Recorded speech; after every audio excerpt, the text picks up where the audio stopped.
Hello friends, my name is Ajit and welcome back to mechanical Adda online learning platform. So friends, आज के इस video में हम multiple job updates के बारे में बात करेंगे। और ये वीडियो कैसा लगेगा वो मेरे को बताना। नॉर्मली मैं एक एक पर्टिकुलर जॉब के लिए अपडेट लाता हूँ, बट आज कुछ मल्टीपल जॉब्स का एक साथ अपडेट लेके आया हूँ और कम टाइम में मोस्टली चीज़ें आपको बताने की कोशिश करूँगा। तो अभी फरवरी 2023 में जितने भी बेसिकली डिप्लोमा बीटेक और आईटीआई लेवल के जॉब्स हैं उसके बारे में डिस्कस करेंगे। ठीक है, जैसे कि एनआईटी के कुछ होंगे, यहाँ पे डी ट्रिपल एस बी का नया अभी रिसेंटली कल आया है, और उसके अलावा आईओसीएल हो गया, और फिर उसके अलावा और M P P G C L है। तो इन सभी की बात करेंगे। ठीक है, सो स्टार्ट करते हैं सबसे पहले। और आगे बढ़ने से पहले आपको बता दूं कि अगर आप किसी भी गवर्नमेंट जॉब की प्रिपरेशन कर रहे हो तो हमारे ऐप को चेकआउट कर सकते हो, वहाँ पे जो कोर्सेज आपको मिल जाएंगे। ठीक है, सो सबसे पहले अगर मैं बात करूँ एनआईटी जालंधर की, ठीक है, तो यहाँ पे आपको स्क्रीन पे दिख रहा है। तो एनआईटी जालंधर में जो है वो आपके नॉन फैकल्टी पोस्ट के लिए काफ़ी वैकेंसी है, और ये कुछ दिन पहले अपडेट आया था, अराउंड 1 वीक पहले। तो यहाँ पे अगर मैं बात करूँ technical assistants, SIS assistant, junior engineer हो गया, और फिर उसके अलावा टेक्नीशियन के आप सभी के लिए जो इम्पोर्टेंट पोस्ट है, सीनियर टेक्नीशियन और टेक्नीशियन हो गया, जितने भी डिप्लोमा होल्डर्स हैं, तो उनके लिए ये तीन अलग अलग पोस्ट हैं। वैकेंसी थोड़ी कम होती है, लेकिन देखा जाए तो मल्टीपल पोस्ट के लिए निकला हुआ है। और सबसे इम्पॉर्टेंट है कि आप लोग के मन में एक क्वेश्चन होगा कि क्या हम मल्टीपल पोस्ट के लिए अप्लाई कर सकते हैं? बिल्कुल, तो आपको सेपरेट फॉर्म अप्लाई करना होगा। लाइक आप टेक्निकल असिस्टेंट के लिए भी अप्लाई कर रहे हो, सीनियर टेक्नीशियन और टेक्नीशियन, तो सभी के लिए अलग अलग फॉर्म भरना होगा, और सभी के लिए अगर आप एलिजिबल है। एलिजिबिलिटी चेक कैसे करनी? जो भी ब्रांच है उसमें आपका यहाँ इक्विवेलेंट जो है वो होना चाहिए, डिप्लोमा डिग्री। और अगर वेबसाइट पे जाएं तो यहाँ पे आपको जैसे मैं ये ओपन कर रहा हूँ एक पेज, किसी में भी ओपन करोगे तो मोस्टली यहाँ पे आपको सभी का जो टेक्निकल असिस्टेंट जितने भी पोस्ट है एनआईटी का, वो सेम जो है वो आपको रूल जो होता है वो मिलेगा, रिक्रूटमेंट रूल्स। ठीक है, तो यहाँ पे या तो आपके पास डिप्लोमा होना चाहिए, या आपके पास जो है वो बीटेक भी होगा, तो आप एलिजिबल हो टेक्निकल असिस्टेंट पोस्ट के लिए। ठीक है, और यहाँ पे अगर मैं एक और इम्पॉर्टेंट चीज़ है कि एग्ज़ाम का पैटर्न क्या होगा उसके बारे में अगर मैं बात करूँ, तो एग्ज़ाम का पैटर्न जो है इसका 3 स्टेज का होगा। एक स्क्रीनिंग होगा आपका, ठीक है ना, और फिर दूसरा जो है आपका स्किल टेस्ट जो कि क्वालिफाइंग होगा। पहला स्टेज और दूसरा स्टेज दोनों के दोनों क्वालिफाइंग होंगे। ठीक है, और यहाँ पे स्किल टेस्ट में बहुत ही मिनिमम मार्क्स लेके आने, 30% आपके यूआर के लिए 27। तो नॉर्मली स्किल टेस्ट में 60% होता है, लेकिन यहाँ पे काफ़ी कम लाने हैं। तो स्टेज 1 आपका स्क्रीनिंग होगा, और स्टेज 3 जो है आपका फाइनल टेस्ट होगा, जिसमें आपके मार्क्स जो आएंगे उसी के बेसिस पे 100 क्वेश्चन होगा 2 घंटे का, तो उसी के बेसिस पे आपका सिलेक्शन होगा। और उसका सिलेबस जो है वो आपका डिटेल में दिया हुआ है, सभी का स्किल टेस्ट का भी दिया हुआ है यहाँ पे, और आपका फाइनल जो टेस्ट होगा उसका भी, और जो आपका पहला टेस्ट है उसका भी यहाँ पे सभी का दिया हुआ है। तो आपका जो भी ब्रांच है उसके हिसाब से आप यहाँ पे चेकआउट कर लेना कि आपका सिलेबस क्या है। ठीक है ना, यहाँ पे सभी के लिए दिया हुआ है, मैंने एक ब्रांच के लिए बताया। ठीक है, तो ये तो आपका हो गया एनआईटी जालंधर का। लास्ट डेट आपका कब है इसमें क्लियरली आपका दिया हुआ है। ठीक है, तो लास्ट डेट के पहले ही 1 मार्च से पहले जो है आपको फॉर्म भरना है। ठीक है, सेकंड पे अगर आए तो ये MP power generating company limited है। ठीक है, एमपी का पावर जनरेशन कंपनी में ये पूरी लिस्ट है कि कौन कौन सी कंपनी है। बाकी जो वैकेंसी निकली हुई है वो आपके लिए कौन से इंपॉर्टेंट है, वो है आपका पोस्ट कोड नंबर 9 से लेके 12 तक, जो कि आपका junior engineer plant mechanical training हो गया, फिर इलेक्ट्रॉनिक्स का हो गया, फिर इलेक्ट्रिकल की बात करें यहाँ पे, और सिविल, 4 ब्रांच की यहाँ पे पोस्ट है। इलेक्ट्रॉनिक्स में जो है आपका 17 सीट है, मैकेनिकल में 53 है, और इलेक्ट्रिकल में 240 है, और सिविल में 40 है। ठीक है, बाकी और भी पोस्ट हैं। ठीक है, तो उसके अलावा ये कॉन्ट्रैक्ट बेसिस पे है, और ये आपका रेगुलर बेसिस पे है। ठीक है, कॉन्ट्रैक्ट बेसिस पे ये नॉन टेक के पोस्ट हैं।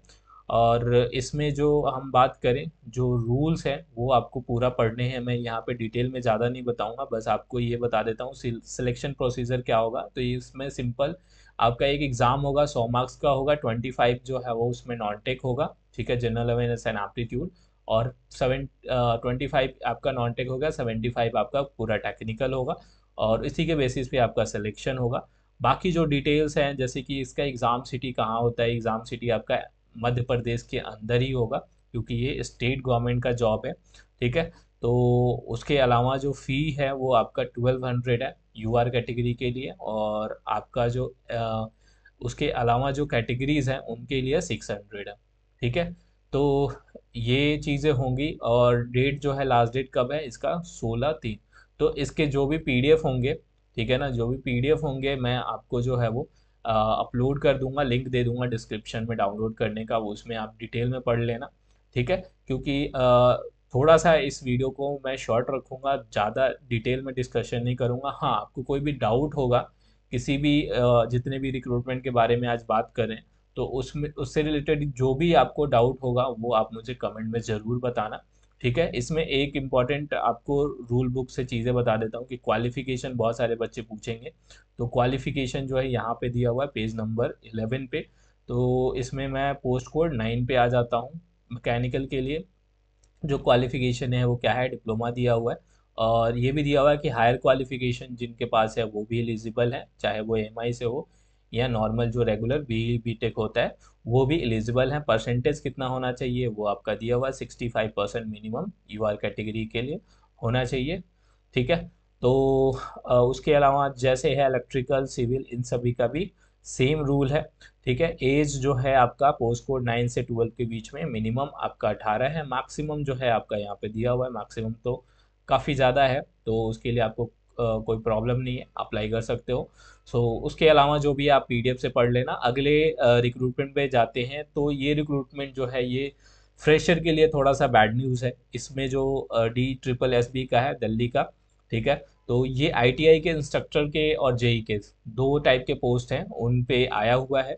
जैसे कि इंस्ट्रक्टर मिल राइट हो गया, टेक्निकल असिस्टेंट, तो कुछ पोस्ट डिप्लोमा के लिए है और कुछ पोस्ट आईटीआई के लिए है।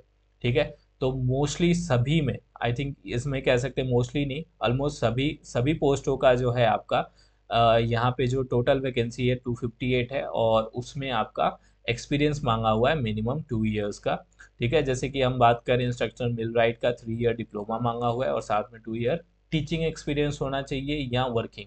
ठीक है। टीचिंग या वर्किंग दोनों में से कोई एक एक्सपीरियंस हो तो आपका चलेगा। ठीक है। और इसमें एक और इम्पॉर्टेंट चीज़ दिया हुआ है कि क्योंकि एक CITS ट्रेनिंग होती है। ठीक है।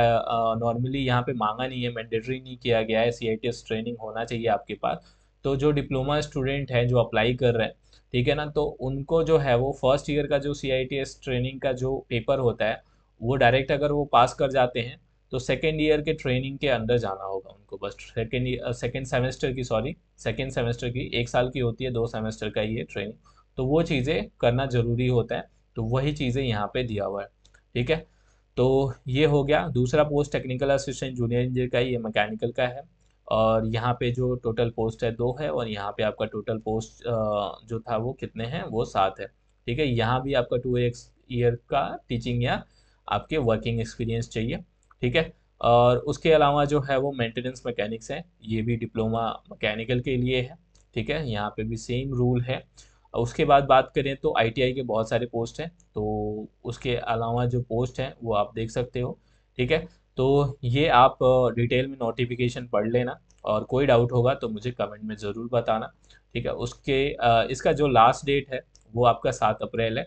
9 मार्च से इसका फॉर्म स्टार्ट हो रहा है, इस चीज़ का ध्यान रखना है।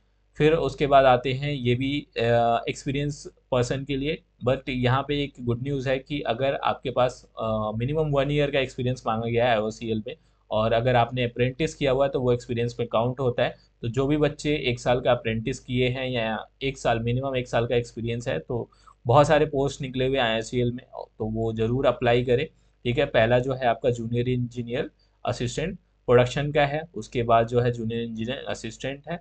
तो यहाँ पे बहुत सारे वेरियस पोस्ट हैं। आपको मैं एक बार जो डिटेल्स यहाँ पे दिया हुआ है क्वालिफिकेशन का और एक्सपीरियंस का वो दिखा देता हूँ। देखो यहाँ पे पहला जो है जूनियर इंजीनियरिंग असिस्टेंट प्रोडक्शन में, तो 3 इयर्स का डिप्लोमा केमिकल में हो गया, रिफाइनरी पेट्रोकेमिकल। ठीक है। BSc या BSc होना चाहिए, तो उनके लिए मिनिमम 1 ईयर का क्वालिफिकेशन मांगा गया। फिर जूनियर असिस्टेंट P&U का जो है मैकेनिकल और इलेक्ट्रिकल के लिए है। और यहाँ पे जो है वो जो कैंडिडेट है प्रोसेसिंग डिप्लोमा और मैट्रिक विथ आईटीआई होल्डर, उनको जो है वो मतलब कि जो आईटीआई के बाद जिन्होंने डिप्लोमा किया है और बॉयलर होल्डर का सर्टिफिकेट है, तो उनको जो है वो एक्सपीरियंस की रिक्वायरमेंट नहीं है, ये इंपॉर्टेंट है यहाँ पे। और बाकी जो 1 ईयर का एक्सपीरियंस है वो ज़रूर अप्लाई कर सकते हैं। इन चीज़ों में जो है आपका एक्सपीरियंस होना चाहिए। ठीक है, बहुत सारे डिटेल दिए हुए हैं तो वो आप पढ़ लेना। तो इसी तरह से और भी पोस्ट हैं।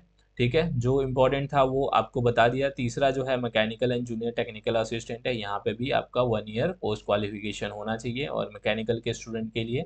ठीक है, यहाँ पे जो है आपका पोस्ट कोड 204 है। ठीक है, तो ये आपका हो गया IOCL का। इसके बाद बढ़ते हैं NIT त्रिचीपल्ली का है। ठीक है, यहाँ पे 2 पोस्ट है, टेक्नीशियन और सीनियर टेक्नीशियन का। और यहाँ पे टोटल जो है आपके 10 पोस्ट हैं और ये 5 टोटल 15 है। और इसके अगर मैं डिटेल्स के बारे में बात करूँ तो 8 मार्च 1 मार्च लास्ट डेट है और इसमें हार्ड कॉपी भेजना है। ठीक है, बाकी इसके क्वालिफिकेशन की बात करें, ठीक है, तो क्वालिफिकेशन में आपका एज लिमिट तो दिया हुआ है। और क्वालिफिकेशन, एक सेकेंड, यहाँ पे कहाँ चला गया, आई थिंक इसका क्वालिफिकेशन मिस हो गया, ऊपर ही है।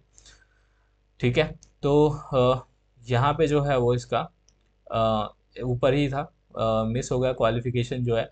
जो नॉर्मली है आपका कि एसेंशियल क्वालिफिकेशन जो है इसका, जो रूल बुक होता है टेक्नीशियन का, जैसे कि डिप्लोमा मांगा होता है वही आपका लगेगा। ठीक है ना। तो सीनियर टेक्नीशियन जैसे मैंने आपका शुरू में यहाँ पे एनआईटी का दिखाया था, एनआईटी का जो रूल बुक था यहाँ पे, तो बिल्कुल वही वाला क्वालिफिकेशन होगा, इसके लिए डिप्लोमा चाहिए होता है। ठीक है, तो ये आप जितने भी डिप्लोमा के स्टूडेंट है वो अप्लाई कर सकते हैं, इसमें ब्रांच वाइज नहीं है, तो कोई भी डिप्लोमा होना चाहिए आपका तो अप्लाई कर सकते हो। ठीक है, तो ये चीज़ हो गया, ये आप फिल कर सकते हो। और जो लास्ट है यहाँ पे जो लास्ट है, 1 सेकेंड, ये क्या हो गया, हम्म, तो इसके बाद जो लास्ट नोटिफिकेशन है वो है आपका एनआईटी रामगल का है। ठीक है, इसमें मैकेनिकल स्टूडेंट के लिए पोस्ट नहीं है। ठीक है, यहाँ पे जो ब्रांच जो पोस्ट है यहाँ पे टेक्निकल असिस्टेंट हो गया, सीनियर असिस्टेंट और टेक्नीशियन और आपका सीनियर टेक्नीशियन, टोटल 29 पोस्ट है और इसका लास्ट डेट जो है वो 28 फरवरी है। तो टेक्निकल असिस्टेंट के जो पोस्ट हैं वो कुछ सेलेक्टेड ब्रांच के लिए है, मैं आपको यहाँ से दिखा देता हूँ। सारी चीज़ें मैं डिस्कस नहीं कर रहा हूँ ताकि वीडियो जो है वो लेंथी ना हो जाए, इसीलिए मैं, जैसे कि यहाँ पे CSE के लिए है, MIS और बायोटेक्नोलॉजी, ये 3 ब्रांच के लिए है। क्या क्या क्वालिफिकेशन है यहाँ पे, एसेंशियल क्वालिफिकेशन आपका दिया हुआ है। ठीक है, और अगर मैं बात करूँ नेक्स्ट जो है वो आपका सीनियर असिस्टेंट छोड़ देता हूँ, सीनियर टेक्नीशियन, तो इसमें सिविल, केमिकल, बायोटेक्नोलॉजी और ये सभी पोस्टों के लिए सीनियर टेक्नीशियन का पोस्ट है। और उसके अलावा अगर मैं बात करूँ टेक्नीशियन का, तो civil, metallurgical materials and DMLT, तो यहाँ पे ये ब्रांच के लिए एलिजिबिलिटी है। मैकेनिकल का नहीं है, पहले मैंने बता दिया आपको कि मैकेनिकल के लिए इसमें नहीं है। तो जो भी अप्लाई करना चाहते हैं वो अप्लाई ज़रूर करें। ठीक है, सो ये अपडेट था। बाकी आपको वीडियो कैसा लगा, और आज पहली बार जो है ये थोड़ा सा अलग इंटरफेस में इस वीडियो बना रहा हूँ ताकि आपके इंटरेक्शन जो है वो ज़्यादा से ज़्यादा हो पाए। ठीक है, सो कोई भी और आपको डाउट होगा तो आप कमेंट में ज़रूर बताना। और इसके अलावा अगर कोई नोटिफिकेशन आप चाहते हो जिस पे वीडियो बनाना है वो भी आप कमेंट में बताना, तो उस पर मैं अलग से वीडियो बना दूंगा। सो मिलते हैं नेक्स्ट वीडियो में नेक्स्ट अपडेट के साथ। और हाँ, ज़रूर बताना कि इस टाइप के वीडियो बनाना है ज़्यादा बेटर होगा या सिंगल सिंगल रिक्रूटमेंट का ज़्यादा बेटर है, आपको कौन सा अच्छा लगेगा, ये ज़रूर कमेंट में लिखना। सो बाय एवरीवन।